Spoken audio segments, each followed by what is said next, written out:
¿Qué es un BOR? Por sus siglas en inglés Very High Frequency Omnidirectional Range, es un radiofaro omnidireccional de muy alta frecuencia, por su traducción a español, la cual es una radioayuda para la navegación instalada en tierra. Esta emite ondas electromagnéticas omnidireccionales con indicación de azimut en 360 radiales. La palabra omnidireccionales significa que es hacia todas las direcciones. Esta es una imagen de una estación BOR instalada en tierra. Y este es el símbolo cartográfico del BOR. Veamos ahora sus frecuencias de operación.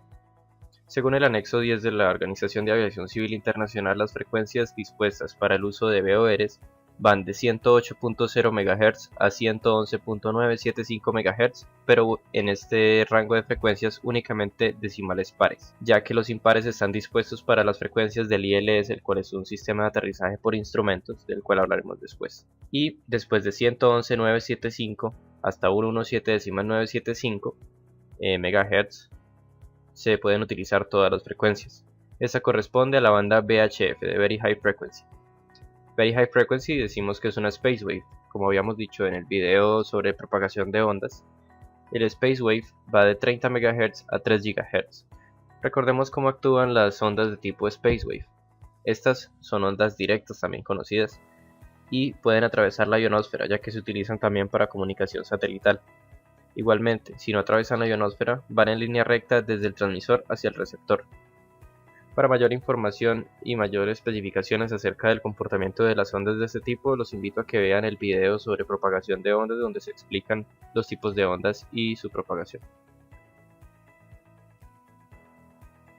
Podemos ver que el BOR se encuentra dentro del rango de Space Wave, de 108 a 117.975 MHz. Ahora veamos los tipos de BOR. Aquí podemos ver que existe la clase terminal, que va de 1000 a 12000 pies y su rango es de 25 millas. Esas 25 millas son de radio a partir de la estación. Tenemos el BOR de baja altitud o low altitude de 1000 a 18000 pies y su radio es de 40 millas. Y finalmente tenemos el de high altitude, que tiene diferentes volúmenes de servicio según su altitud y su radio varía según estas.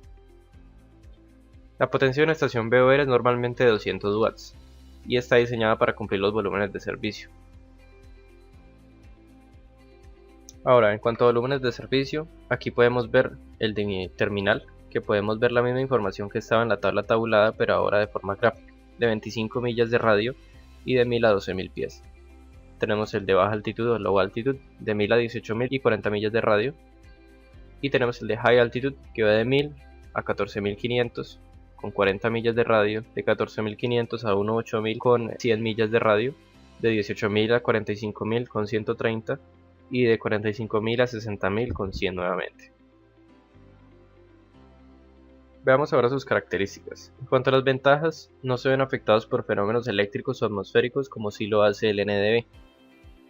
Son bastante precisos, tienen un buen alcance relativamente y no hay pérdida de potencia por refracción como lo hacen también los NDBs. En cuanto a las desventajas, podemos ver que la recepción de la señal depende del principio de line of sight, es decir que si hay obstáculos entre el receptor y el transmisor, la señal no llegará. No siguen la curvatura de la Tierra y algunos ajustes de RPM pueden causar fluctuaciones de la señal. Veamos entonces un poco más a fondo el principio de line of sight. Podemos ver que no solamente ocurre con la curvatura de la Tierra, sino también con obstáculos, en este caso dos montañas. Podemos ver que tenemos el BOR1 y el BOR2, y nuevamente, si nos encontramos en esta posición no recibiremos de ninguna, ya que la línea de visión no permite que la señal sobrepase las montañas y llegue a donde está la aeronave. Y como podemos ver también, la curvatura de la Tierra representa un obstáculo para la recepción de radioayudas. Y pues existe una fórmula para determinar si vamos a tener o no recepción según la curvatura de la Tierra, la cual es esta, en la cual D representa la distancia de la recepción, 1.23 es una constante que corresponde a la curvatura de la Tierra, y la raíz cuadrada de la altura sobre el terreno o sobre la estación que tengamos nosotros. Ahora veamos las características del BOR. Todos los BOR transmiten su identificativo de 2 o 3 letras en código Morse. Usualmente se utilizan también para radiodifusiones o broadcast de FSS, ATIS, ABUOS o ASUS, ya que son bastante útiles. Durante periodos de mantenimiento se transmite la palabra test en código Morse, en lugar del identificativo de 2 o 3 letras. La precisión aceptable del BOR según la BASI es de más o menos 1 grado. Podemos recordar que el NDB tenía una precisión de más o menos 5 grados, por lo tanto es bastante preciso en comparación. Ahora, ¿cómo funciona? Básicamente un BOR emite señales de azimut omnidireccionales en 360 grados, que son llamados radiales. Podemos ver que en la mitad se encuentra la estación BOR y de él salen los radiales. Estos radiales están alineados con el norte magnético, siendo el radial 360 apuntando hacia el norte magnético. Las señales emitidas de la estación son captadas por el equipo a bordo y permiten conocer en qué radial se encuentra la aeronave, es decir, determinar la posición. Podemos decir que un radial es un rumbo magnético que sale de una estación BOR. Es decir, que teniendo el BOR aquí en la mitad tenemos el radial 360 que sale hacia el norte magnético, 090, 180 y 270. Podemos ver que es independiente del rumbo del avión y solo depende de la posición con respecto al BOR, es decir, que el rumbo del avión no influye en la posición. Por ejemplo, tenemos aquí que esta aeronave se encuentra en el radial 053 del BOR. Sin embargo, lleva un rumbo de 010. Podemos ver esta, que también se encuentra en el radial 053 y con rumbo 180. Al igual que esta, que también está en el radial 053 pero con rumbo 090. Es decir, que el rumbo del avión no afecta la posición. Veamos ahora un poco de cartografía. Según el formato Jepsen, esta es la imagen de un BOR. Tenemos el nombre de la radioayuda, el cual es Cali. Tenemos el tipo de BOR, en este caso un BOR DME, ya veremos a continuación qué es eso en los sistemas suplementarios. La frecuencia y el identificativo, en este caso 115.5 MHz y el identificativo en este caso de 3 letras Charlie Lima Oscar. Tenemos el código Morse que corresponde al identificativo de 3 letras y la posición geográfica en coordenadas y el símbolo del BOR en las cartas Jepsen es este. Podemos ver en el formato de la Aeronáutica Civil de Colombia que tiene la misma información, solamente que está ligeramente dispuesta diferente y el símbolo cambia. Veamos ahora los sistemas complementarios a una estación BOR. Las estaciones BOR se pueden asociar con otros sistemas que complementan su uso, como lo es un DME o un TACAN. En este caso, un DME significa Distance Measuring Equipment, es decir, equipo medidor de distancia, y TACAN significa Tactical Air Navigation. Podemos ver los diferentes símbolos cartográficos para cada uno de estos, en este caso el BOR, BOR-DME y BOR-TAC. Veamos entonces el TACAN. TACAN significa Tactical Air Navigation, y este es el símbolo cartográfico. El BOR-DME fue considerado muy impreciso para el uso militar, aunque es bastante preciso en comparación con otros sistemas de navegación como lo es el NDB. Por lo tanto, se desarrolló el TACAN para el uso militar. Y aunque el método de operación del BOR-TAC es bastante diferente al BOR-DME, el método de navegación es el mismo, es decir, el piloto puede navegar igualmente con un BOR-TAC o un BOR-DME de forma indistinta. Por lo tanto, no entraremos en detalles técnicos de cómo funciona un BOR-TAC. Y un BOR-TAC, como se puede decir, se comporta igual que un BOR-DME en términos de navegación. Veamos ahora el DME, que significa Distance Measuring Equipment, es decir, equipo medidor de distancia. Este es el símbolo cartográfico del DME. Es un equipo que permite conocer la distancia a la estación. Y usualmente se usa en conjunto con un BOR, y cuando están estos dos juntos, pues es llamada la estación BOR-DME. Podemos tener el símbolo cartográfico del BOR más el DME, tenemos el igual al BOR-DME utilizado. Y esta es la modalidad más utilizada en el mundo de radioayudas en cuanto a BORs. Ahora, ¿cómo funciona un DME? El equipo DME envía señales y toma el tiempo que tarda en regresar la señal, y con base en esta información calcula la distancia. Es decir, que hay una onda donde la aeronave envía una interrogación hacia el equipo DME y el equipo DME responde. El tiempo que tarda esta señal en ir y volver es traducida en términos de distancia. Podemos en la parte inferior que tenemos un equipo DME.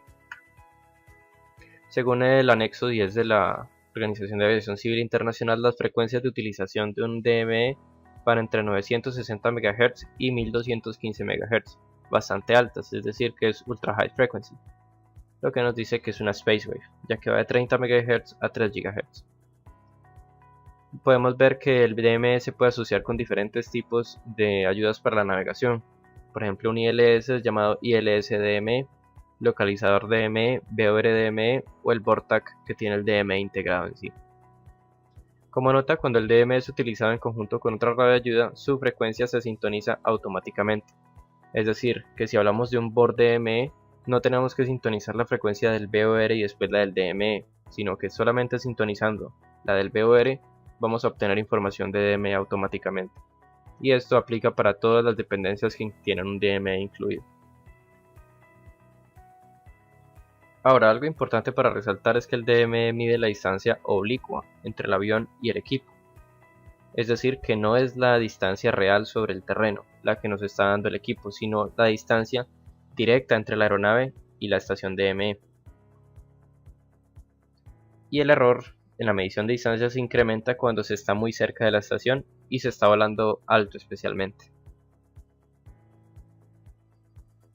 Sobre la estación el equipo indicará la altura en millas náuticas, ya que es lógico que el equipo va a interrogar al DME y el DME le va a responder que su distancia real es la altura que tiene sobre la estación. Como se puede ver en esta imagen, vemos que la aeronave que está volando a 20 millas DME, el equipo DME le está indicando 20 millas cuando en realidad está a 19.9. Esa diferencia no es mucha ya que está lejos de la estación. Ahora, justo cuando está pasando por encima de la estación y su altura es de 7000 pies, le va a indicar que va a estar a 1.2 millas cuando en realidad está sobre la estación.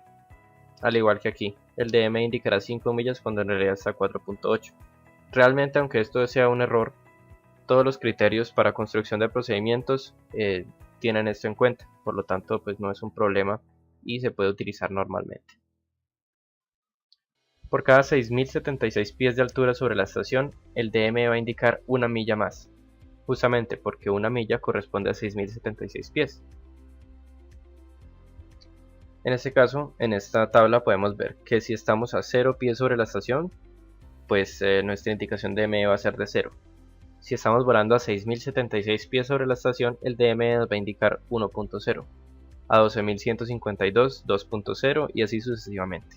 Vamos a ejemplificar esto. Tenemos una estación VOR-DME y tenemos el nivel medio del mar. Vemos que la elevación de la estación es de 3000 pies. Hay una aeronave volando y su altitud, es decir, el altímetro le marca que está a 9000 pies de altitud. Es decir que se encuentra a 6000 pies de altura. En este caso el DME le indicará 1.0 aproximadamente. Dentro de lo que es el equipo DME a bordo de una aeronave podemos decir que los DME varían según el tipo de aeronave.